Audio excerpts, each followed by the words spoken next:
God bless us, Pastor Stephen J, Faith Works Church. I just got finished getting my hair cut, and I wanted to come to you guys because while I was getting my hair cut, I believe the Lord pressed it upon my heart because it was something that I did not say today. And it has to do with today's message about time to go. You cannot stay here. And one of the things that I did not touch and deal with was some people are stuck in a place of grief, and they're waiting. They're waiting for change. They're waiting for something different. They're waiting. And just like everything else, you can't stay in that place of grief. And I can honestly use myself as an example of being in that place of grief, because I was in that place. And honestly, I'm kind of still, grief hits you in waves, as they say, but in that place, was in that place. And it's interesting because in the Beatitudes, Jesus says, "Blessed are they who mourn, for they shall be comforted." And I know when we lost our son, our world was rocked. Honestly, I still feel like my world is rocked, because I think about him every day. But one of the things that helped us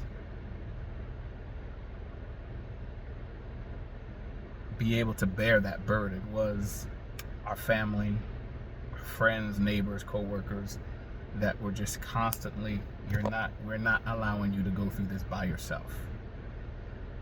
And they were constantly there, so we were never alone. So blessed are they that mourn, for they shall be comforted.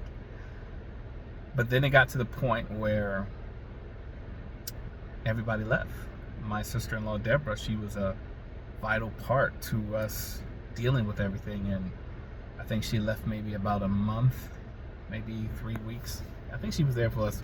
She was there from the beginning, a couple days afterwards, but she was there for a very long time. And then probably she was the last to leave, about maybe 3 weeks after, or maybe a month after, whatever. And it was just us. And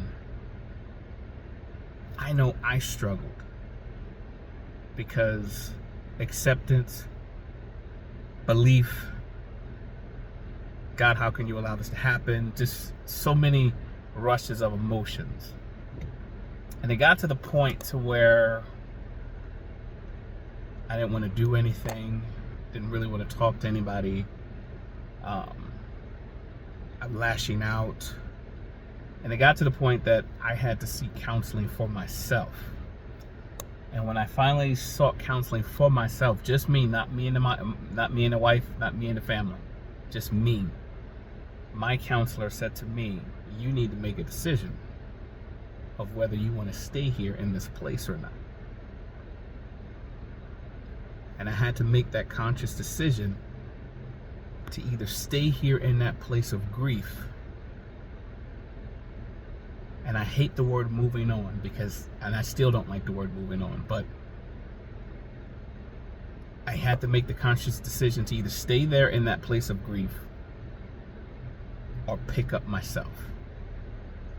Lead your family, pick up yourself. Because when we lost our son, I focused everything on everybody else, my wife and my kids, making sure that they were okay. All the while I was neglecting myself. And it got to the point that a lot of people don't know about, that I was struggling health-wise. My stomach, I just didn't feel right. Went to the doctors, they put me to sleep, checked my stomach and everything, and the whole time the enemy was like, oh, you got cancer, you got this, that, and the other. They didn't find anything. And I think one day I just snapped. Literally just snapped.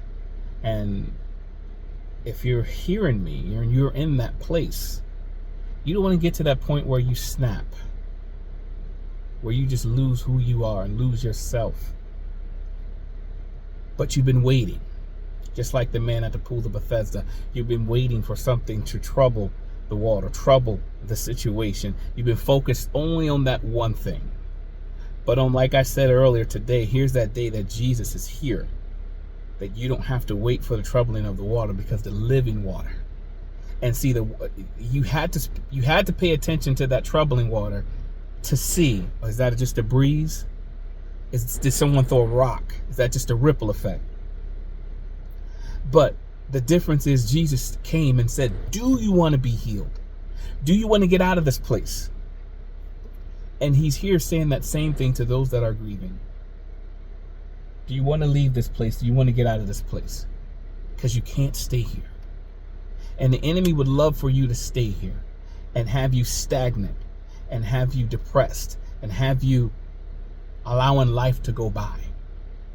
But Jesus said this, I've come that you may have life and to have it more abundantly. Not only more abundantly, but he says, I am the way, the truth, and the life. His way, he's not lying because he's the truth, and he's the life. It took a while. It took looking within myself. It took for me learning to retrust God. And that's a message coming up that I'm working on. It took for me to finally decide to make the decision, I can't stay here. It's time to go. I got to get up. And if you're in that same boat that I was in, it's time to go. You cannot stay in this place of grief. It's not good. Grief is a part of life. And it is a place that you can be in. But it's not a place that you can stay in. Because it will consume you. It will suck the life out of you. And you'll be walking around dead like a zombie. Living among the graves. So whoever I'm talking to today, if you're in that place of grief, God is saying it's time to go. You cannot stay here. And here's the thing. He's there with his hand stretched towards you saying, give me your hand. Let me lead you out of this place. Rise and take your bed and walk.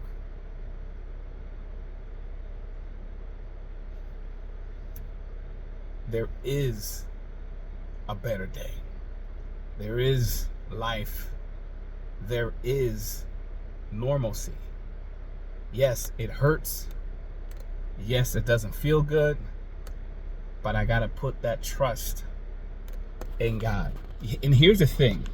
You may never, ever come to a place of understanding of why this, that, and the other. You may never come to that point of why. I'm still in that boat now. But I can't stay in that place of wondering why.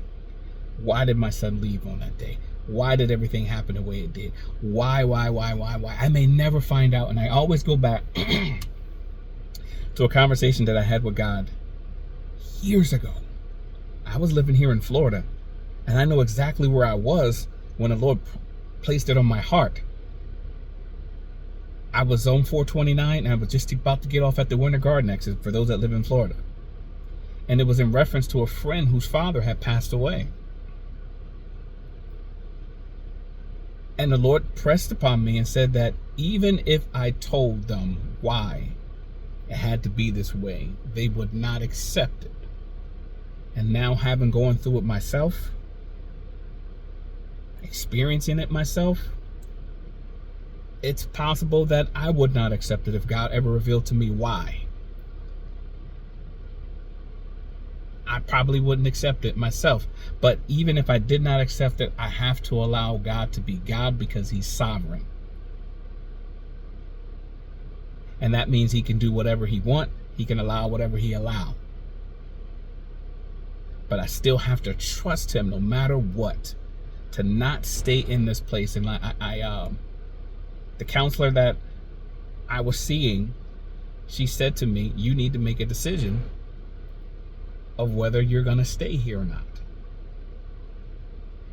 How would you think your son would feel about you being in this place? And honestly, knowing how he is, he would not be happy with me being in that place and staying there. So I asked you that question. How would that loved one that you're still mourning over feel about you staying in that place of stagnant, that place of grief? They wouldn't want you to stay there. They would want you to come out of that place. So you have an opportunity today to come out of that place of grief. Trust God to lead and guide you out. Trust his voice when he says, I got you. Trust his voice that it says everything is going to be okay. Even if you don't understand it. There's sometimes we get to the point that we need to understand 100% of the time. No, we don't. We just need to come out. And we need to let the chips fall where they may. But we need to come out of that place of grief. And trust God to bring you the rest of the way.